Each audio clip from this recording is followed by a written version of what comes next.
Políticas culturales para la nueva independencia. Compañeros, compañeras, déjenme comenzar celebrando estar aquí, una tierra cálida, acogedora, terca en su afirmación de la libertad y generosa en heroísmo. Déjenme celebrar estar entre académicos, luchadores, creadores, estudiantes que afirman su derecho a la esperanza, su confianza en el diálogo y su fe en el poder de las ideas para fecundar la tarea transformadora de la realidad a la que estamos llamados. Pero también, y con el corazón en la mano, permítanme llamar la atención porque entre todas las exposiciones dichas con convicción plena en estos días, en los debates sobre la historia y las perspectivas sociales a conseguir, la defensa de lo alcanzado en estos años de algunos de nuestros países dirigidos por hombres y mujeres claros y con gran sensibilidad y convicción social, he encontrado muy poco, casi nada, en las reflexiones sobre los desafíos buscados y proyecciones sobre el que queremos como pueblo desde nuestras almas. Bueno, en esta parte Ricardo nos contó que en los foros anteriores sí se había tratado sobre la cultura mucho más profundamente, ¿no? Y sobre el alma de los pueblos. Somos pueblos que bailan, cantan y que bordan, que transforman el barro, que se enamoran y escriben poemas de amor y desamor, que tenemos multiculturales maneras para hacer y decir, y que todo esto está amenazado por la pobreza de lo utilitario, de la alienación a un patrón de conducta pobre y chabacano, sin raíces propias, aquellas que nos da identidad y sentidos de pertenencia a lugares y espacios geográficos. Debemos en una primera instancia definir y afirmar una noción de la cultura que no sea aquella que se considera útil porque solo produce beneficios, desintegrando la exploración, la invención, la creación, porque no son rentables y autosostenibles. Para todos los creadores, el propósito fundamental de la cultura es promover valores, ampliar la sensibilidad, llamar a la empatía y a la contemplación, ponderar un sentido heroico de fortaleza. Para todos nosotros es importante la tensión entre las propuestas culturales desde lo individual y las políticas culturales desde el Estado, porque ya hemos aprendido los horrores culturales de las dictaduras de derecha y la pesadilla de los comisariatos políticos culturales en algunos procesos desde la izquierda. Por eso, déjenme confesar que últimamente mi reflexión cultural se siente desafiada e interrogada por 3 manifiestos de vital importancia. Primer manifiesto, que nos cuidemos unos a otros. Segundo manifiesto, que cuidemos el planeta que es nuestra casa. Tercer manifiesto, que usemos los talentos para producir riqueza pensando en el bien vivir social y en acabar con la pobreza. El primer manifiesto me revela porque soy una mujer negra que viene de un país y vive en un continente racista, en un continente con centenas de culturas y lenguas menospreciadas y en riesgo de extinción por pueblos cuyos territorios les son despojados en nombre del progreso. Entonces creo que debemos luchar para que el Estado cumpla en general las condiciones de convivencia intercultural que no sean solo retóricas, que atraviesen la actividad del sistema educativo y permeen la administración del conjunto del Estado.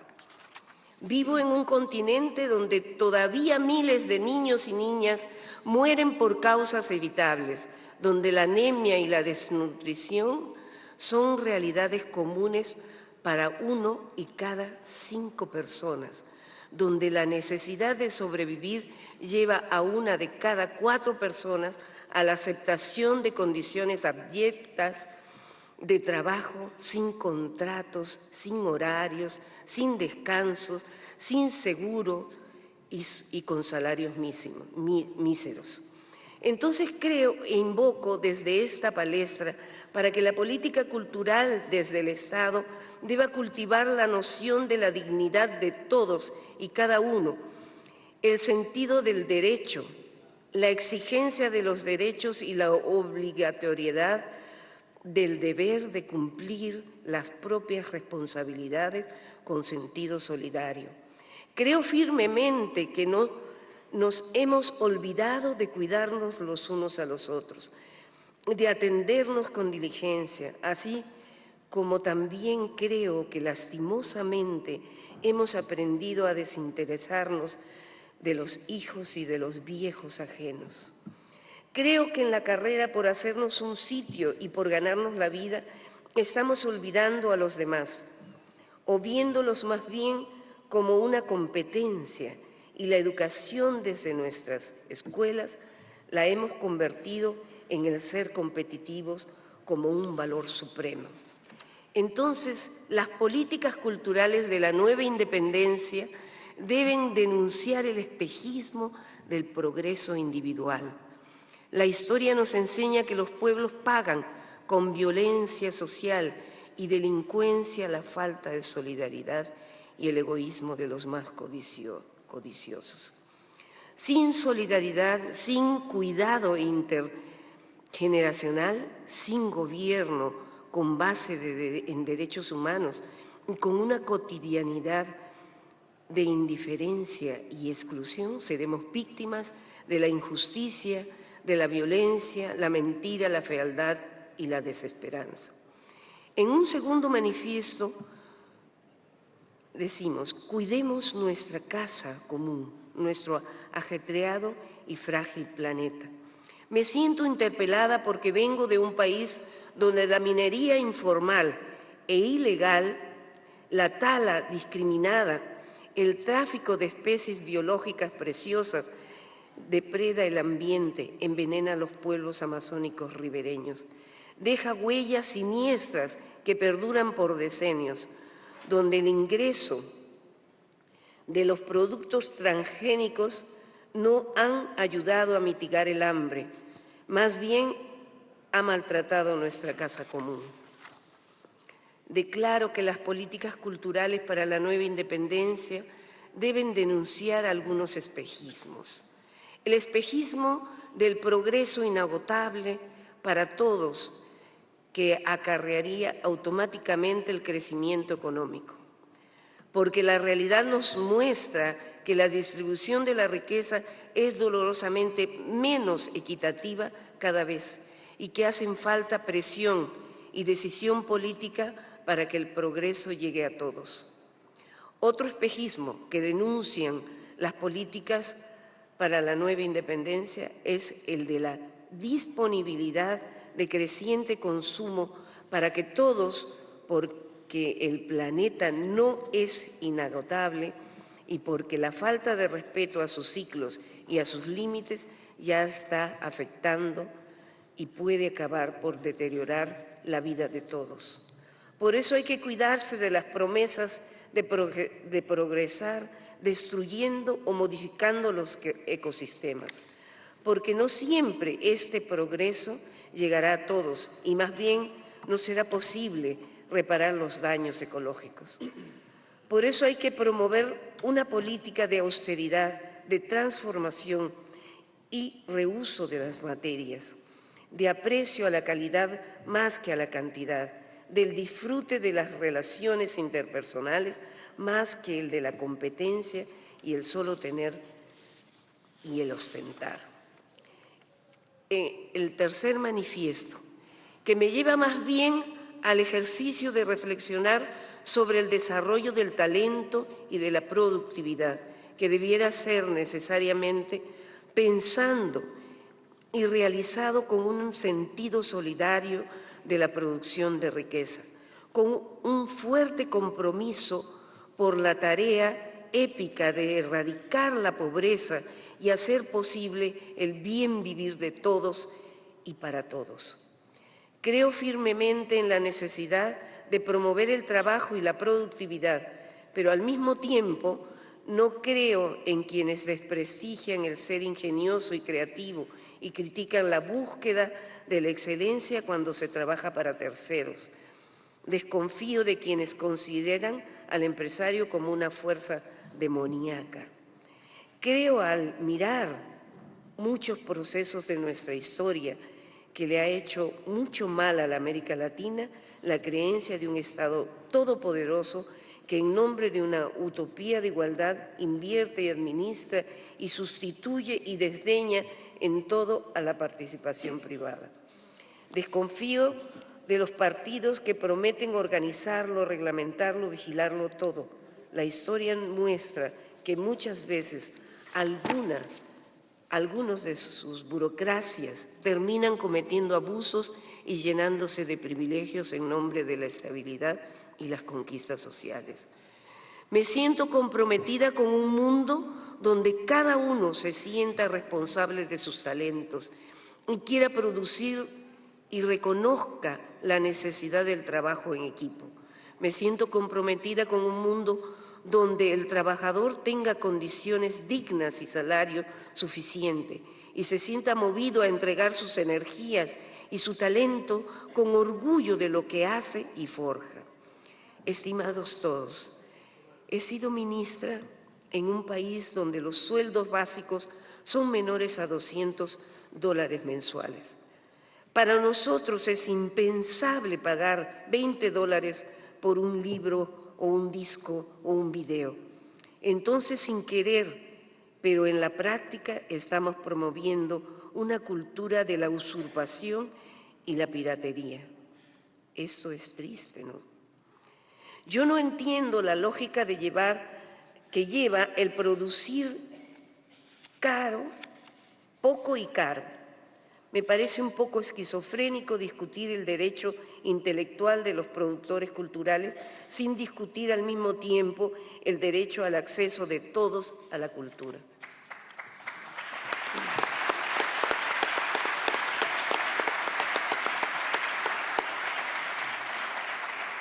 Disfrutar de estos productos sin pagar puede ser lindo, pero no es necesariamente justo. La producción cultural es una actividad que requiere de inversión económica con la necesaria participación del Estado, desde el Estado y sus actores sociales. Y para esto es necesario cambiar la mirada de esos actores políticos y sociales. Muchas veces los políticos matan la cultura porque desprecian la cultura, pero creo más bien porque le tienen miedo. En nuestra sociedad actual, como reconoce el filósofo Nusho Ordin, se considera útil solo lo que produce beneficios.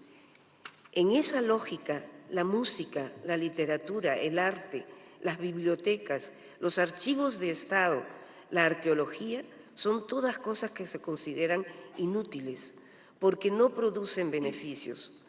Por eso, no nos extraña que cuando los gobiernos hacen recortes, comienzan por estas cosas inútiles, sin darse cuenta de que si eliminamos lo inútil, cortamos el futuro de la humanidad.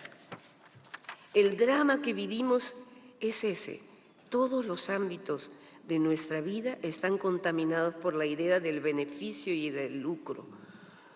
Ya no educamos a las nuevas generaciones en el amor por el bien común, por el desinterés. Los educamos en el amor al dinero, a lo útil, al beneficio personal. Muchas veces los profesores y rectores universitarios se han convertido en managers y hablan en lenguaje contaminado por la lógica económica. Los estudiantes estudian para conseguir créditos y para pagar unas deudas. Este lenguaje no es neutro, demuestra que el lenguaje del lucro domina todas las capas de la vida. Kant lo explica muy bien. Si yo voy a un concierto, ¿en qué me beneficia? Mi amor por la música es un amor desinteresado y solo ese amor me hace mejor. En una sociedad corrompida por la dictadura del beneficio, el conocimiento es la única forma de resistencia, porque con el dinero se puede comprar cualquier cosa, parlamentarios, políticos, jueces, el éxito y la vida erótica. Solo hay una cosa que no se compra con el dinero: el conocimiento. Si soy un gran magnate y quiero comprar el saber, ni un cheque en blanco me valdría. El precio del saber es el esfuerzo personal. El conocimiento no se compra, se conquista. Creo, entonces, que no hay nueva independencia sin discutir las lógicas de producción que conducen a que nuestras obras sean privilegio de pocos. Se dice que el acceso a la cultura es un derecho, pero del dicho al hecho hay mucho precio. Es una perspectiva de independencia.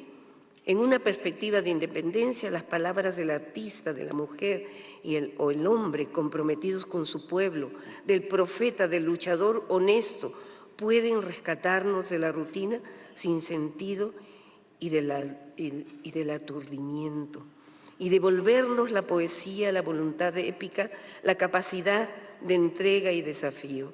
Evoquemos las palabras de Saramago en el ensayo sobre la ceguera, recordándonos qué es ver en un mundo de ciegos y la necesidad de definir qué es lo que uno permite y qué es lo que no puede permitirse si quiere conservarse como ser humano.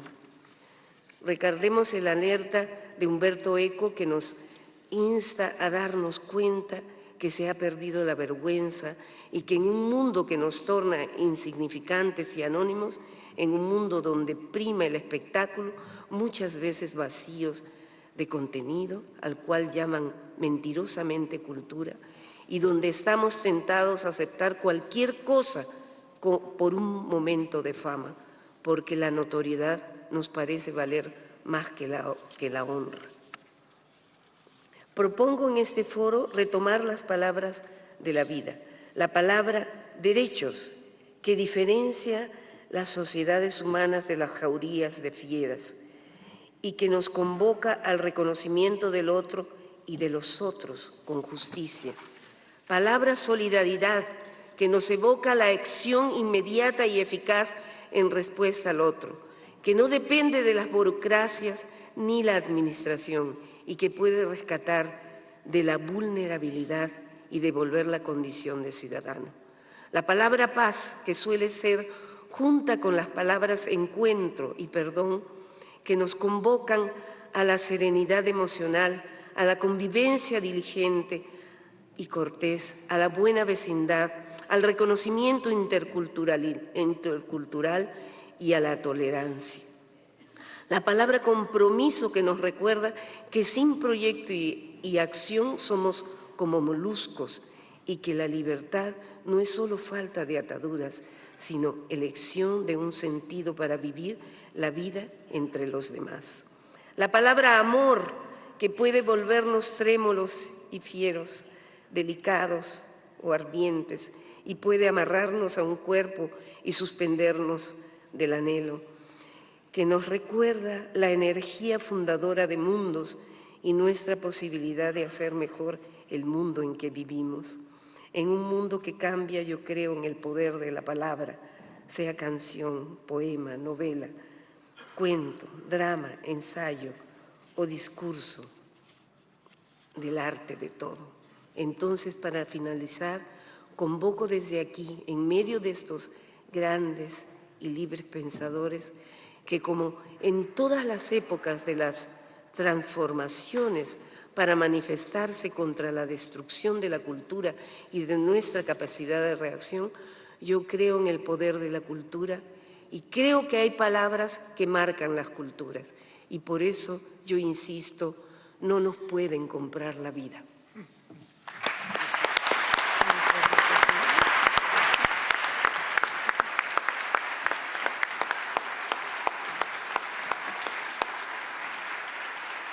solo para decirles algo que recogí en las andanzas por el Perú,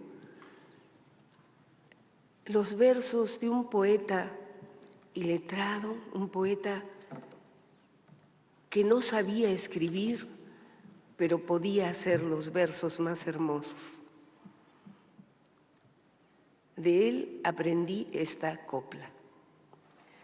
Yo no conozco la O, me dicen que es redondita, mi madre tan pobrecita que a mí no me la enseñó. Yo no conozco la O, las letras se van al diablo, ¿por qué escribirlas? No sé. Pero yo cuando les hablo, todas se ponen de pie, todas se ponen de pie. Muchas gracias.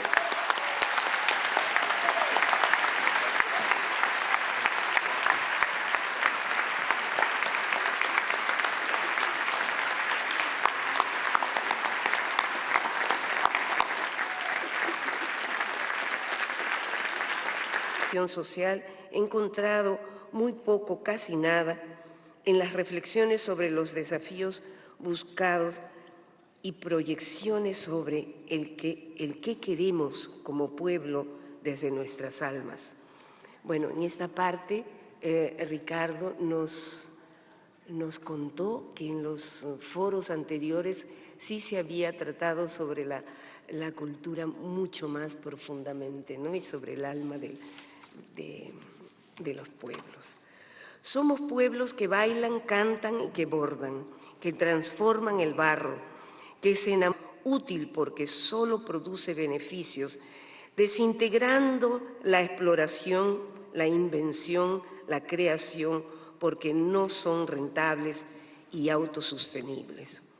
Para todos los creadores, el propósito fundamental de la cultura es promover valores, ampliar la sensibilidad, llamar a la empatía y a la contemplación, ponderar un sentido heroico de fortaleza.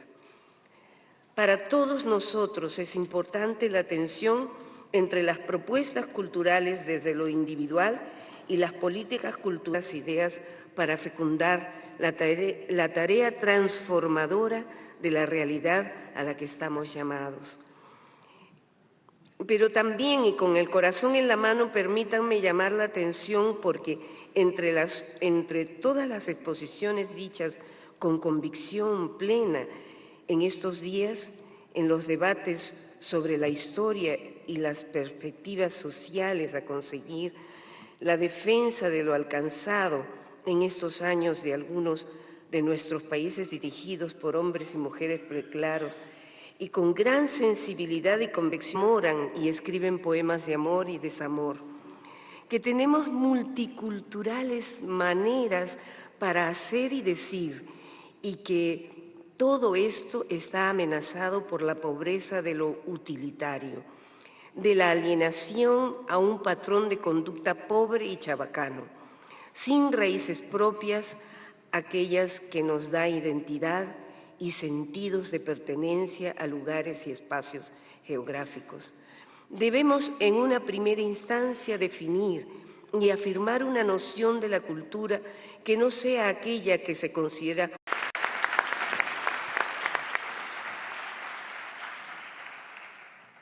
políticas culturales para la nueva independencia. Compañeros, compañeras, déjenme comenzar celebrando estar aquí, una tierra cálida, acogedora, terca en su afirmación de la libertad y generosa en heroísmo. Déjenme celebrar estar entre académicos, luchadores, creadores, estudiantes que afirman su derecho a la esperanza, su confianza en el diálogo y su fe en el poder de la